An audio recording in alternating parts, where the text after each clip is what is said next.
Hey, how's it going out there, everybody? Hope everybody's having a great day. Welcome to the channel. I'm your host, Cash, and this is Weekly Recap.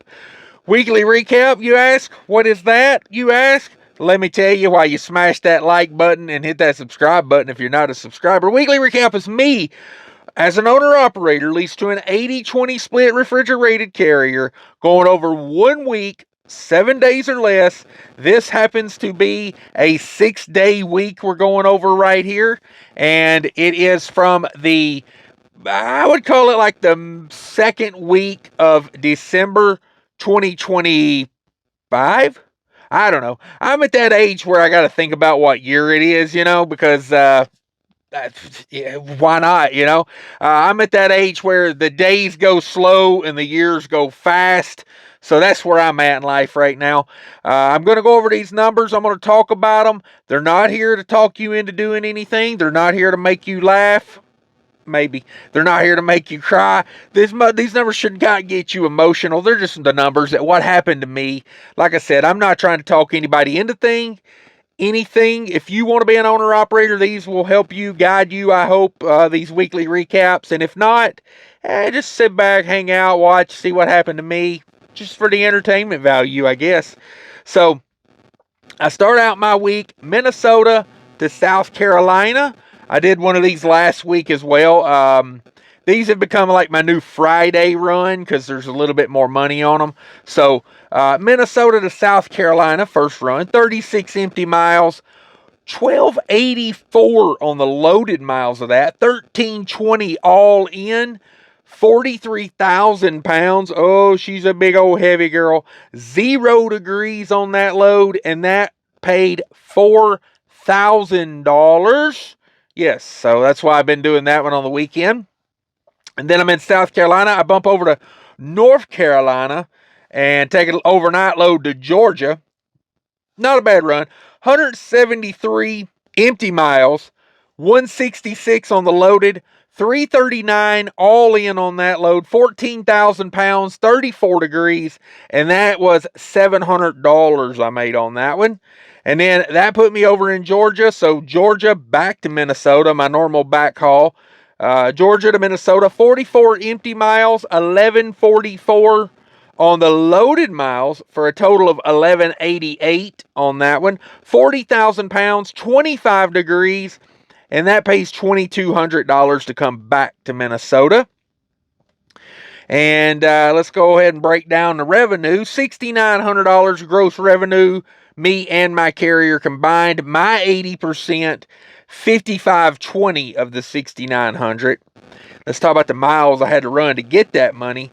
2,847 miles all in, 2,594 loaded, and 253 on the empty miles for a 9% deadhead for the week. So not bad. I can take it. As long as we're under 10, I really don't worry about it too much. But then again, if it's over 10, I don't really worry about it too much. It's about the money total I made for the total amount of miles I ran for the week, in my opinion. That's what I focus on. Let's talk about that rate per mile. $2.43 all miles, $1.94 my 80%, $1.94 my 80%, $2.66 a loaded mile. So seems like Reefer Freight's doing okay, I guess.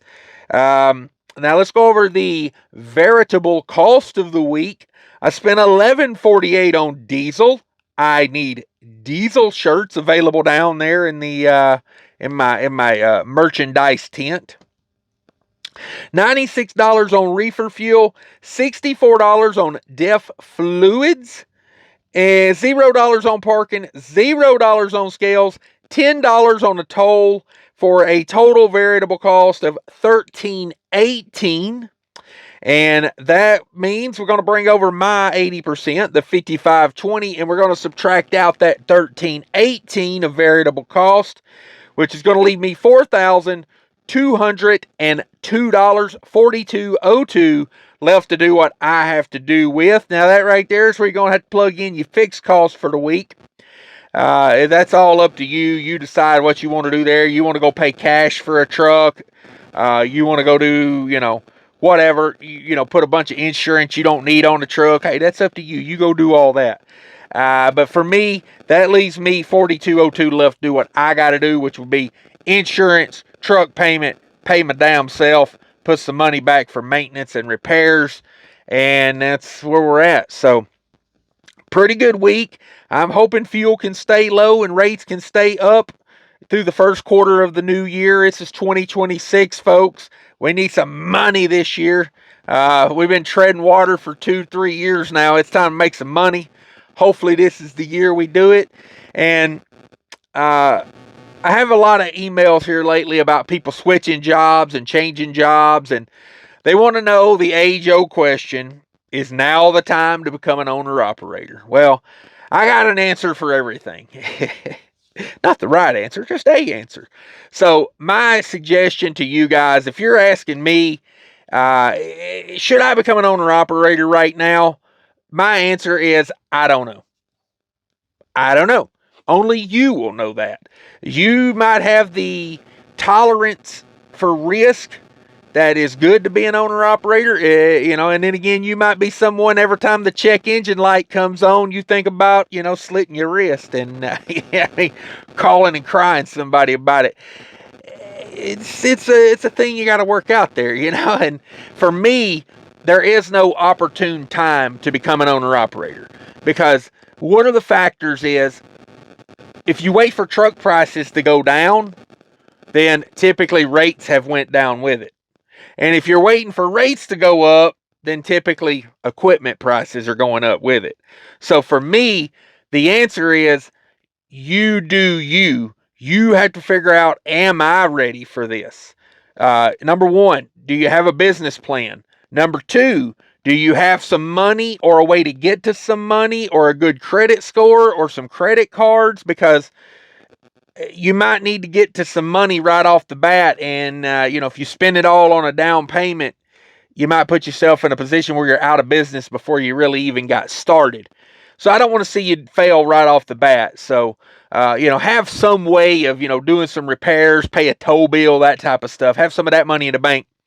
Someone asked me one time, what's the correct amount of money to have in your maintenance fund? All of it. All of it. That's how much money you need in a maintenance fund. I don't know. I mean, it's up to you, I've bought a truck before with very little in the bank account, but I knew, I had a credit card that had a $25,000 limit on it. And, it all else fails, we're going to get the truck towed, get it fixed. But, you don't want to, me personally, I don't want to live life like that, but that's how I got my foot in the door to get started.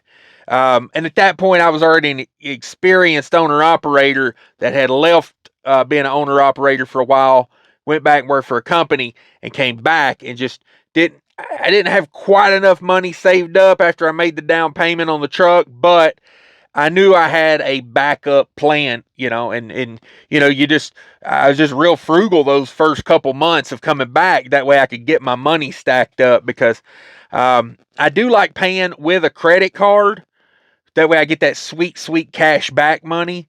But then I like to pay that credit card off, because the numbers are wonky with a credit card. Cash back's 1, 2, maybe 3%, and interest is like 19%.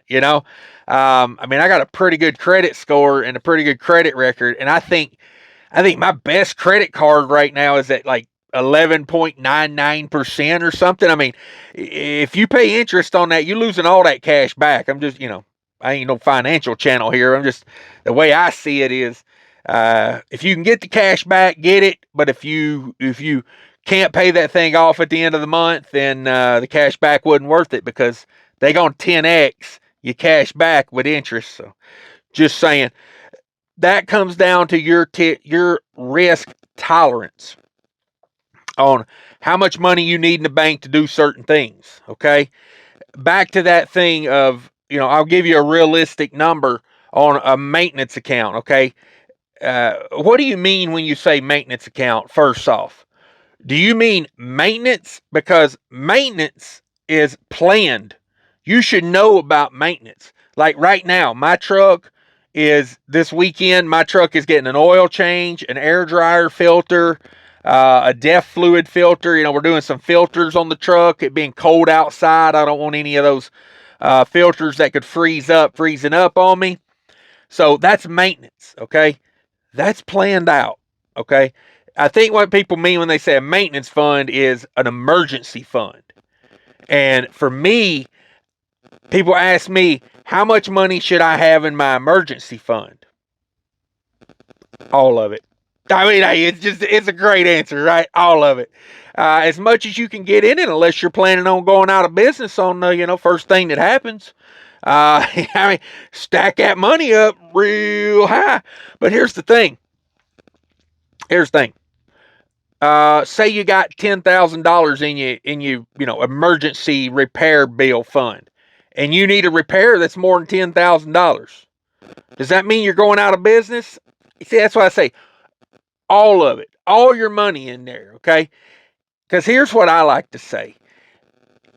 For me personally, I'm leased on to a carrier that typically has some trucks sitting around the yard, okay? Whether they are trucks that are for sale or whether they are trucks that are, being repaired or rebuilt or something. Typically, there's a few trucks hanging out at the yard, and they know I like to go run and make money. So if I have a breakdown that's going to be like more than 4 or 5, 6 days to fix, I typically will ask them to rent a truck from them. They normally charge me like $100 a day, so it's just factored into the price of business. If you don't have that, maybe you need to make some plans. What am I going to do if my truck breaks down? Okay, it's all got to be thought out. What if I got to repower a load? What if I got to go rent a truck from Penske? Is that even an option where I'm at? Do I have the credit and the business acumen to go rent a truck from Penske? These are things you want to think about before they happen, not after they happen. Because that's why I say, for me, like my emergency fund, I kind of top it off. I feel like I've done enough when it's enough to go buy another truck. That's just me. Because the worst emergency could be this truck is gone and it ain't ever coming back. You know what I mean? Like, God forbid, scenarios we think about here, it could burn to the ground. Someone could hit it and destroy it, like not repairable. You know what I mean?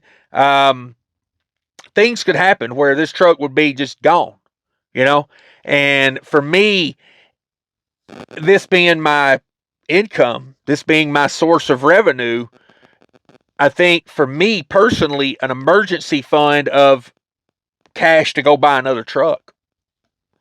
That's where I live at with it, because if something was to happen, like truck burns down tomorrow, I got options. You know what I mean? And that's the key to business, having options. So if you're down for the risk of it and you've learned about business, I try to tell people a lot of times, a CDL, that 3-week course you took to get the CDL, that's not a business degree. That's a license saying you can operate an 18-wheeler on the road. That's not saying you got business acumen.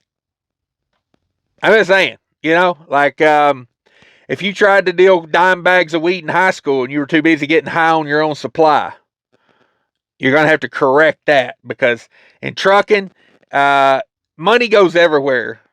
Rarely does it go to you. I mean, I'm just saying. I mean, that's a joke, obviously, but you got to understand, like, you got to pay everything. It's just, it goes here, it goes there. It's like the money left to do what I have to do with. That's money that I have to do things with. It's not my money. So these are things to think about. I get a lot of emails randomly about people doing this and doing that.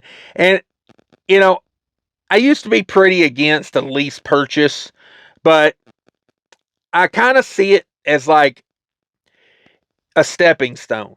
Okay. If you don't have the money to go buy a truck, but maybe because like unforeseen things have happened in your life. Now, if you just don't have the money to buy a truck, because I've been driving truck for 10, say someone says, well, I've been driving truck 10 years and I can't save up $5,000 for a down payment. Being an owner operator is not going to fix those problems. It's just not. But, maybe if you've had some family issues or a divorce or something like that, something that took all your money and you need a lease purchase or something like that, to a stepping stone into, getting to save and buy your own truck. I'm not as against lease purchases as I used to be. I would not do a dollar a mile type lease purchase. I'm not up for that.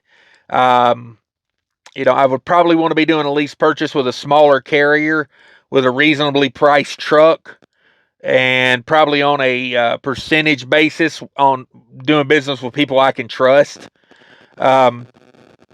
That's what I would probably, they got to trust me. I got to trust them. I'd want that kind of business, because to me, business is built on trust. And if I can't trust them, if I think they're altering rate cons, or if there's just no trust there, why even bother with it? Why take my time and go do that, So that's my advice. I hope that helps someone. I wasn't trying to preach to you. I was just trying to tell you things that I've thought about and learned over the last few years. Thanks everybody for watching. Be sure to smash that like button on the way out. If you're not a subscriber and you like trucking stuff, come and join me for a live show. Ask your questions over there.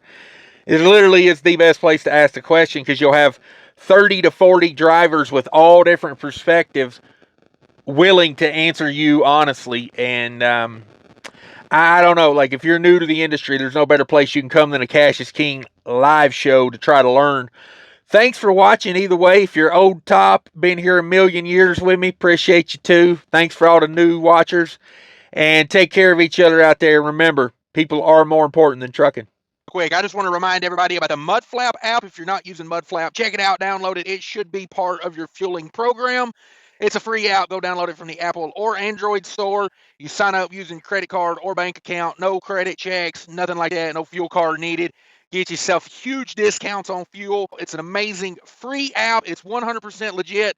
Sign up using my promo code there, and I'll get $10 in free fuel. You'll get $10 in free fuel. Thanks, everybody. Have a great day.